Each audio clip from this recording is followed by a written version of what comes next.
voilà rendu à la première entrevue de cette soirée. Je vous l'annonçais au début de l'émission. J'ai 3 belles femmes en studio avec moi. La première, Ariane Genet de Miomandre. Elle a écrit une pièce de théâtre et c'est ce dont on va parler aujourd'hui. Elle était accompagnée de 2 comédiennes qui font partie de cette pièce, c'est-à-dire Madame Lynne Lefort et Madame Valérie Roy. Mesdames, bonsoir. Bonsoir. Comment ça va? Très bien. Donc, je suis contente de vous recevoir. Lorsque j'ai été approchée justement pour discuter de cette pièce de théâtre-là, j'ai été beaucoup interpellée, puis je me dis, il y a sûrement des femmes, entre autres, puis des hommes également, qui vont être interpellés par votre pièce de théâtre. Donc, on va commencer vraiment par le concret. La pièce s'intitule Visakha Puja, pleine lune. Bien dit, bravo. Bravo, c'est ça, ce que j'ai pratiqué avant. Tout le monde a de la misère à le Excellent. dire. Donc, c'est normal. Merci. Je prends le crédit. Donc, pleine lune de mai.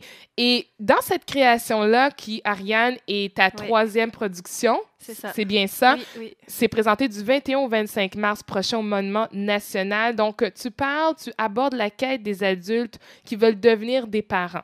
Exactement. Donc, explique-nous un peu le contexte général de ta pièce de théâtre, sans bien sûr donner les énigmes, pour faire comprendre aux gens pourquoi avoir touché un sujet qui est quand même très difficile, j'imagine, à matérialiser. Très large. Tout à fait. Ouais. D'abord, j'aimerais dire merci beaucoup à l'émission En musique et en mots. Merci de Roxy. Ça me fait plaisir. De nous accueillir puis de nous permettre de parler à tes auditeurs de cette pièce-là. Et j'aimerais spécifier aussi que le mot Visakha Puja, c'est en thaï. Mais c'est très proche de d'autres langues de l'Asie du Sud-Est. Et d'ailleurs, la pièce, en plus des sujets que tu viens juste de mentionner, elle aborde aussi beaucoup la question de la culture bouddhiste, qui est une culture qui est assez répandue dans l'Asie du Sud-Est, comme je disais, et où cette fête-là, parce que Visakha Puja, c'est une fête qui a rapport avec le Bouddha. C'est la naissance du Bouddha, son illumination, en fait. Et j'ai trouvé ça le fun de faire un parallèle entre Thaïlande et puis toutes les façons atypiques d'adopter. Parce que, figurez-vous que moi-même, à la base, je me suis posé la question de l'adoption depuis très longtemps. Même que j'avais comme une espèce d'idée très bizarre qui me vient de absolument nulle part. En fait, si. Elle me vient du fait que ma mère a eu de la difficulté à me mettre au monde. OK. Et donc, moi, j'étais convaincue, très jeune adolescente, d'être infertile. C'était dans ma tête comme ça. Moi aussi, j'allais avoir du mal. Donc, tout de suite, je pense à partir de 12 ans, je pensais déjà à un jour, j'adopterais des enfants.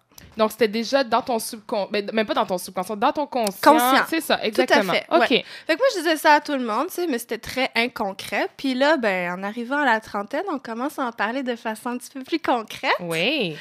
Et puis, c'est ça, il y a mon histoire personnelle qui a fait en sorte que j'ai eu envie d'écrire sur ce sujet-là.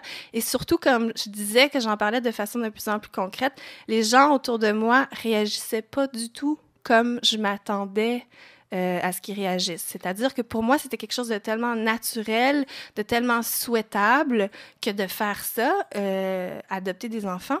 Et les gens me disaient tout le temps, tu vas voir, tu vas grandir, tu vas changer d'idée, tu sais. C'était comme si il y avait une espèce de dictature de la fonction biologique de la femme qui était de mettre au monde des enfants.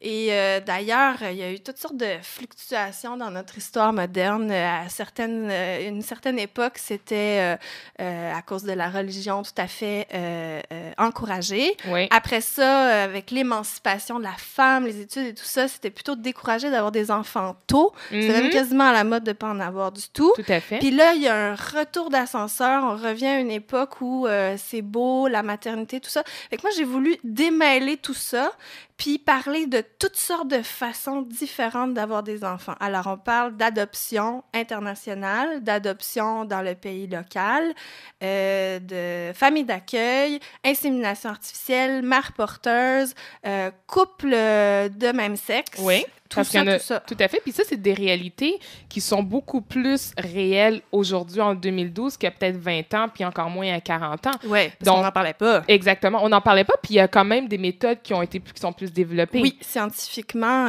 D'ailleurs, la compagnie Mythomanie, c'est la compagnie Mythomanie qui présente ça, elle aime s'attacher à l'idée de présenter des pièces avec des contenus d'actualité.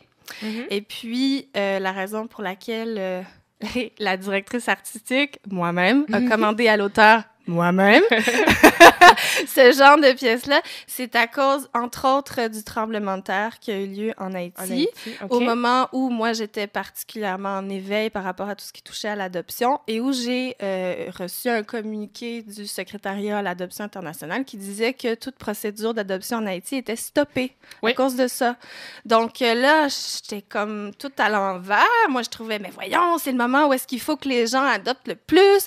Mais en même temps, je comprenais les raisons, protéger le fait que les familles restent ensemble, etc. Donc, ça a donné lieu à tout un tas de questionnements et c'est exactement le moment précis où j'ai commencé à écrire la pièce. La pièce. Ouais. Je trouve ça très intéressant. Puis, si tu me permets, on va passer le micro à deux des comédiennes qui sont à côté de toi. Puis, justement, hors d'onde, je voulais savoir un peu quel était le rôle de chacune parce que entre autres, comme tu l'as dit, tu abordes plusieurs thèmes. Maintenant, chaque thème est personnifié, justement. Plusieurs thèmes et plusieurs façons de voir la parentalité, là, parce qu'il y a le point de vue des hommes aussi là-dedans.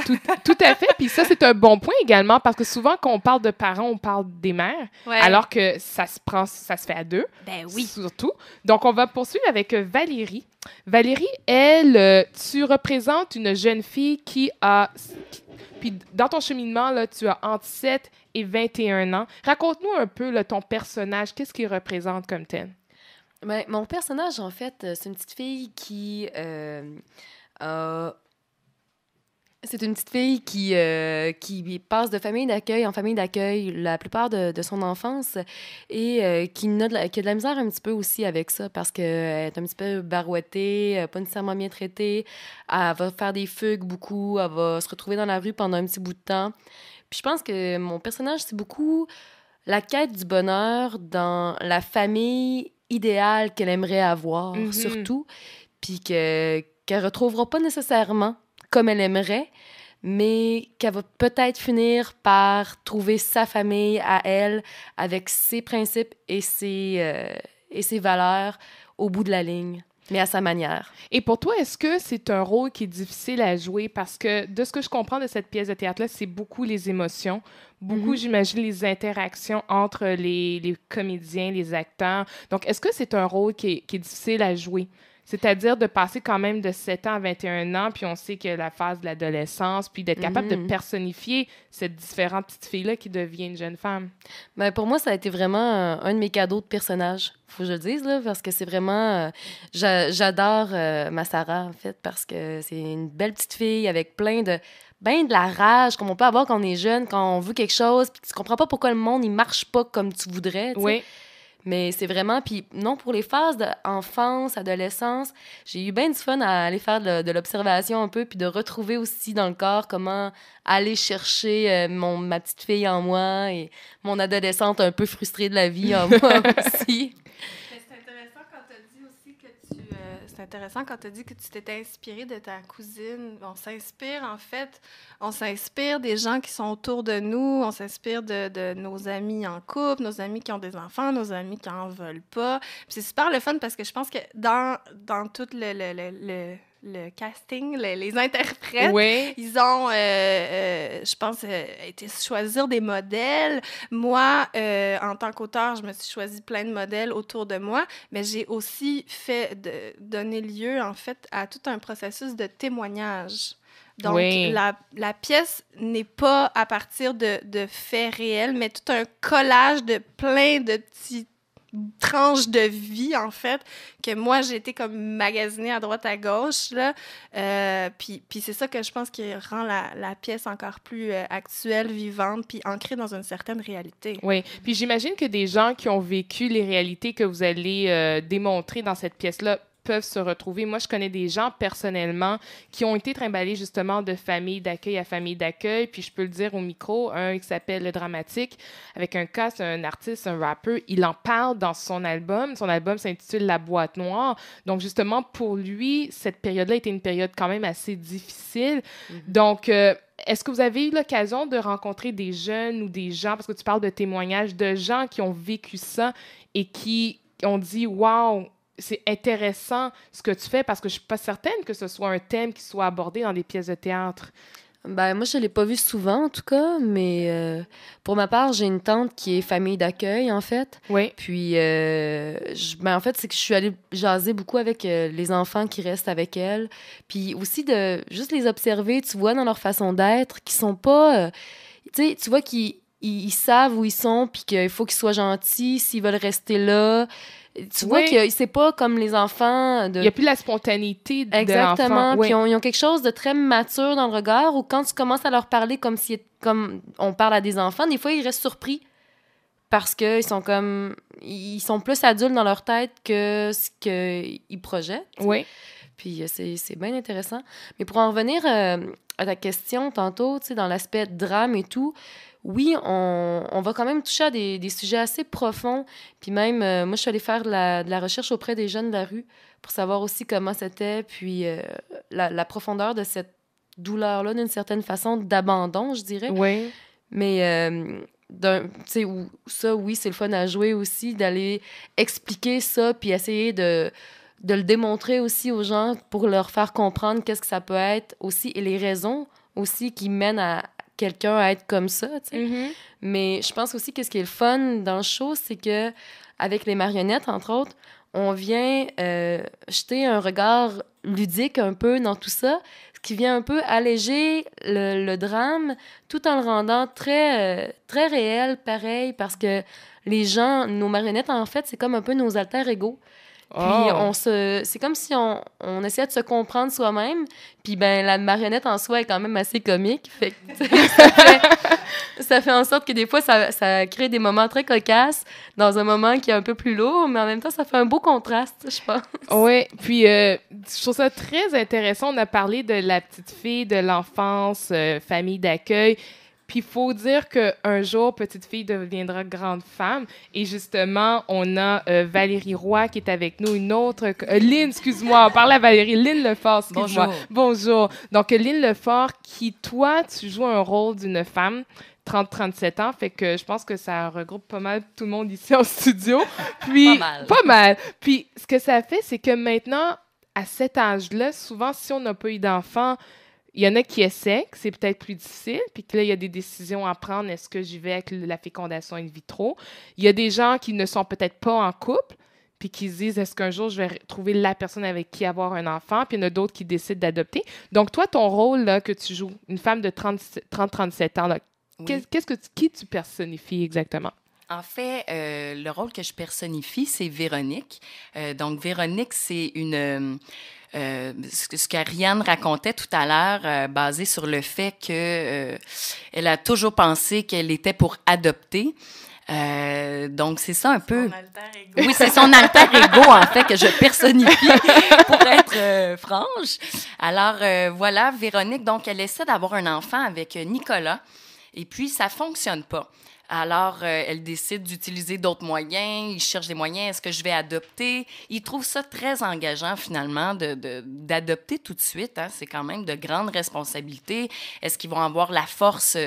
Je veux dire, une fois que tu adoptes un enfant, tu peux pas le jeter aux poubelles et dire « Retourne d'où tu viens, je n'ai pas la force. » Donc, il décide de faire un choix un peu...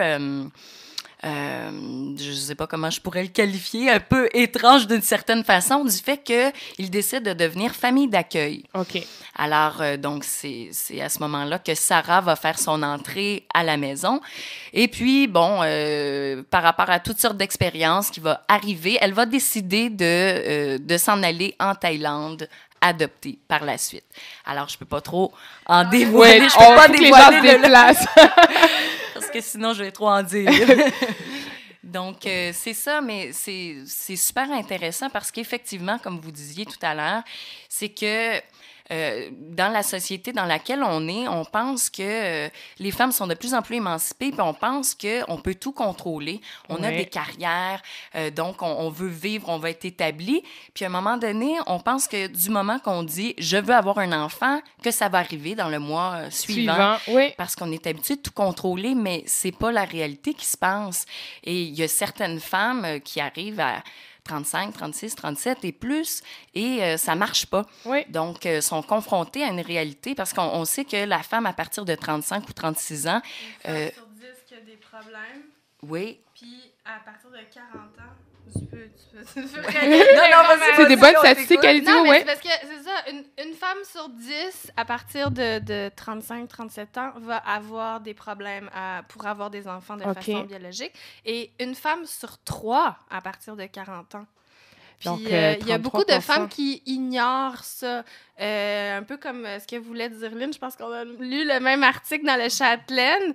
C'est justement très intéressant de voir que la plupart des Québécoises pensent, parce qu'il y a des études qui ont été faites, elles pensent qu'elles sont automatiquement, si elles n'ont pas été suivies, si elles n'ont pas d'antécédents, elles pensent qu'elles sont fertiles. Mm-hmm. C'est la croyance naturelle répandue comme quoi une femme, jusqu'à preuve du contraire, elle est fertile et elle devrait avoir des enfants.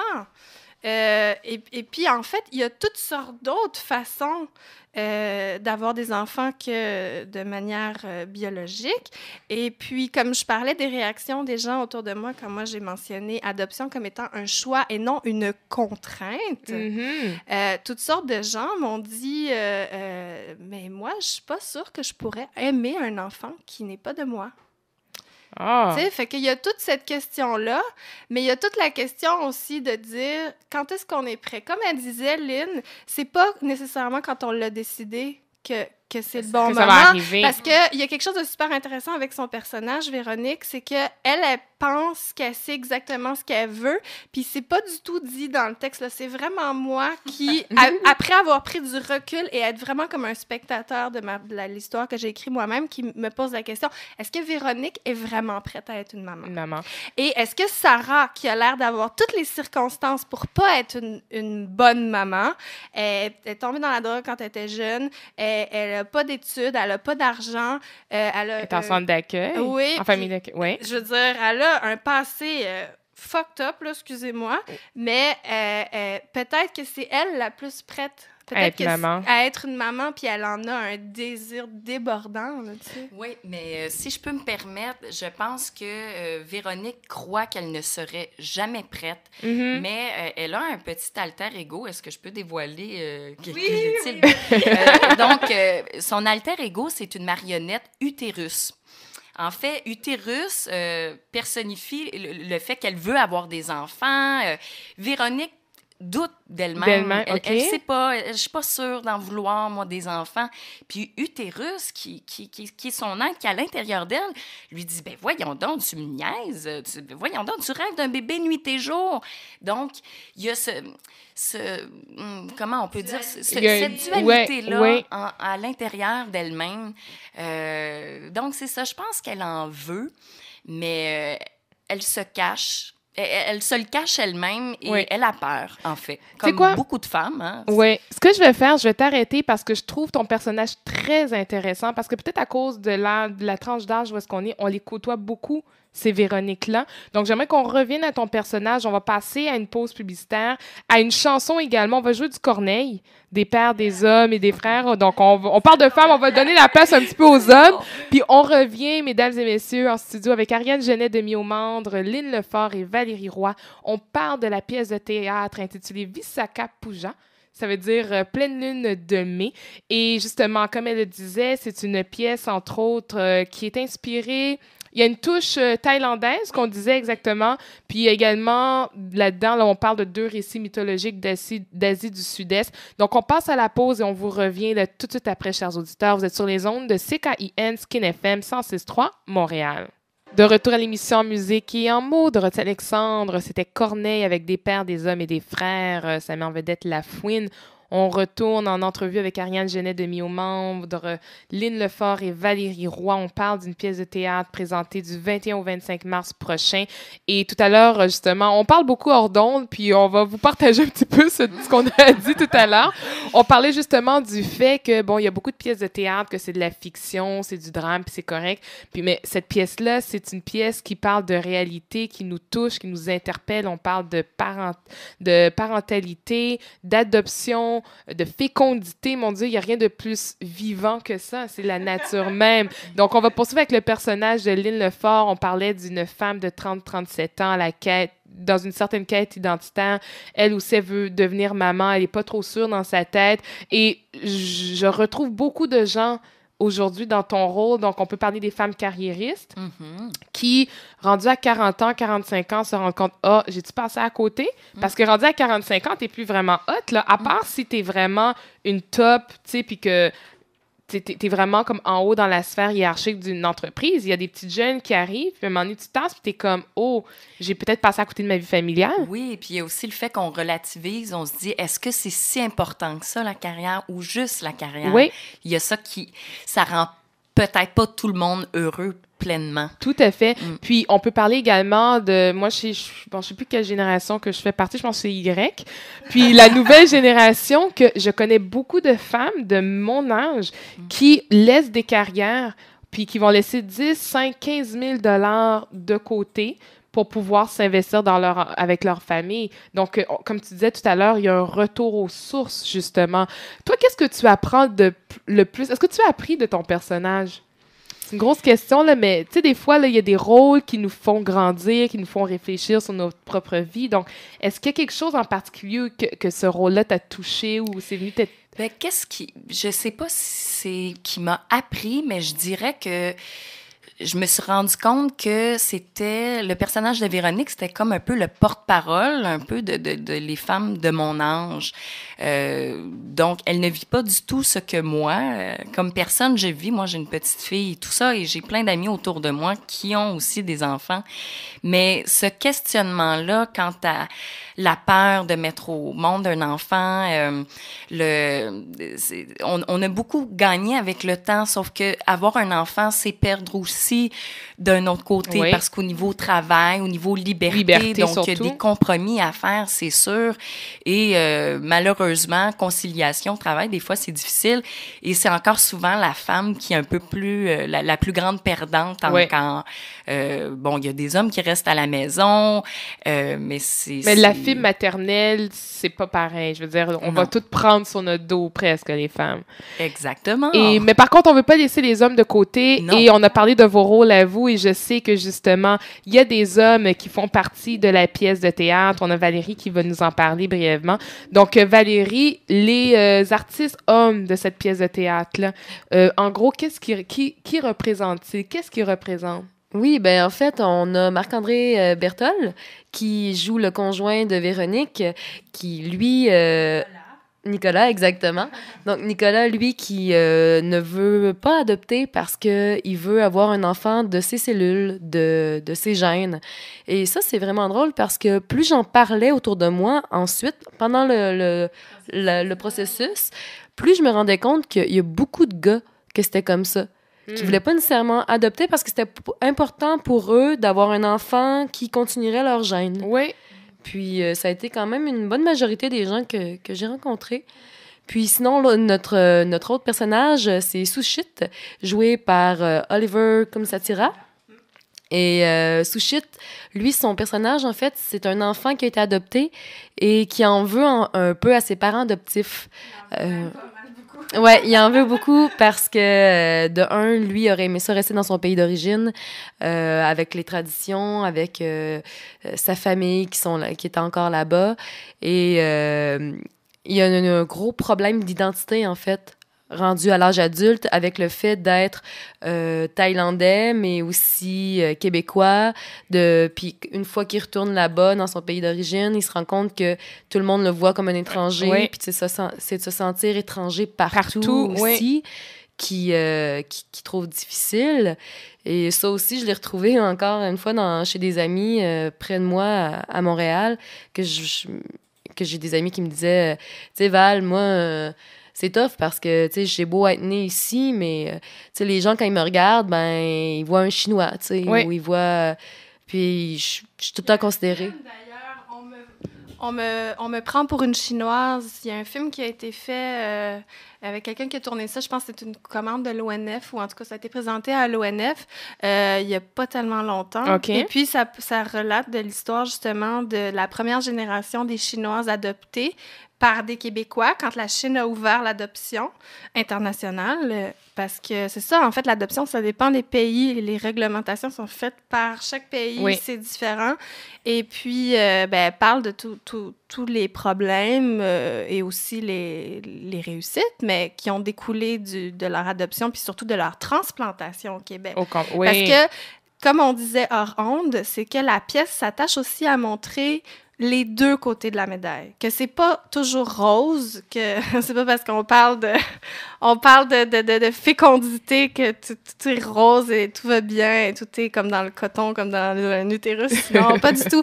En fait, surtout quand on parle de réalité d'adoption, il y a des histoires qui se passent bien et il y a des histoires complètement catastrophique. Il faut le savoir. Il faut pas que les gens pensent que c'est seulement un acte d'amour, que c'est un beau geste tellement généreux et humaniste. En fait, ça peut donner lieu à des enfants qui le vivent très, très, très mal et très en colère. Et en quête identitaire toute leur vie, pratiquement. Pas du tout reconnaissants à leurs parents parce qu'ils leur ont rien demandé. Puis ils ont surtout pas demandé à être déracinés de leur pays.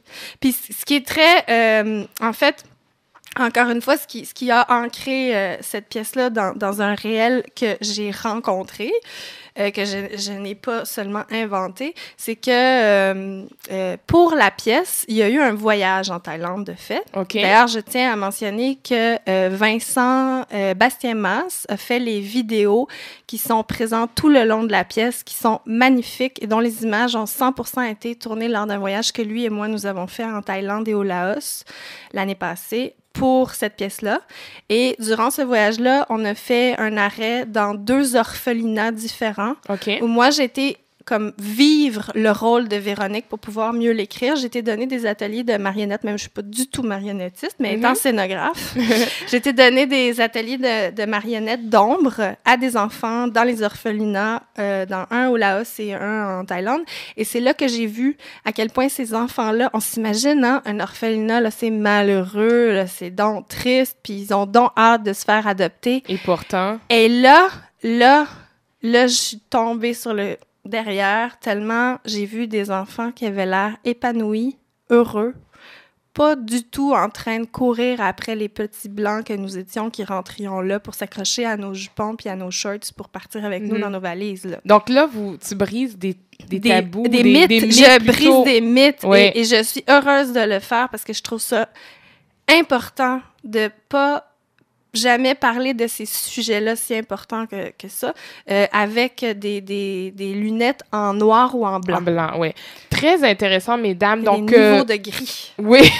Puis je tiens à préciser que c'est pas tous les hommes non plus qui veulent avoir des enfants biologiques et toutes les femmes qui auraient envie d'adopter la terre entière. Tout à fait. Ça, c'est le cas dans la pièce, mais faut pas penser que l'auteur croit que c'est comme ça partout. Non, c'est pas une généralité. Non. Donc, pour terminer, donnez les détails, justement, pour les gens qui veulent se rendre. Donc, c'est du 21 au 25 mars au studio Hydro-Québec du Monument National. Voilà, ça, c'est près du métro. En fait, c'est super proche du métro Saint-Laurent. Vraiment le quartier des spectacles, là, proche du coin Sainte-Catherine et René. Oui, en fait, c'est entre Sainte-Catherine et René-Lévesque sur Saint-Laurent. Et puis, c'est à peu près une trentaine de dollars le tarif régulier. Il y a toutes sortes de prix spéciaux de groupe et tout ça. Et puis, c'est à 20h30. Attention, ceux qui croient que les pièces de théâtre sont toujours à 20h. C'est 20h30. 20h30, du mercredi au dimanche inclusivement. Et si les gens veulent aller, est-ce qu'il y a un site Internet où est-ce qu'ils peuvent aller lire? Alors, pour l'information générale sur la compagnie, c'est www.mythomanie.ca, donc mythomanie comme la maladie, MYTHOMANIE. Et puis sinon, il y a une page Facebook, si on tape Compagnie Mythomanie, on va tout de suite tomber sur plein d'informations. On peut voir même les photos parce qu'il y a un laboratoire de Visakha qui a été présenté au mois de septembre l'année passée. Donc, on a travaillé bien longtemps sur cette pièce-là. Elle devrait être vraiment très prête et très belle dans très bientôt, la semaine prochaine. Excellent. Ben, merci beaucoup, mesdames, d'avoir partagé votre passion. Ça fait plaisir. Ça me fait énormément plaisir. Donc, j'avais Ariane Genet de Mi-au-Mandre qui a écrit la pièce, Lynn Lefort et Valérie Roy, qui sont deux comédiennes de la pièce, deux actrices. Donc, merci beaucoup. Puis, je vais vraiment faire mon possible pour venir voir ça parce que là, vous avez piqué ma curiosité. Yes, j'espère qu'on a piqué la curiosité de plein de gens. Parfait. Ben, merci beaucoup et bonne soirée et surtout bon retour à la maison.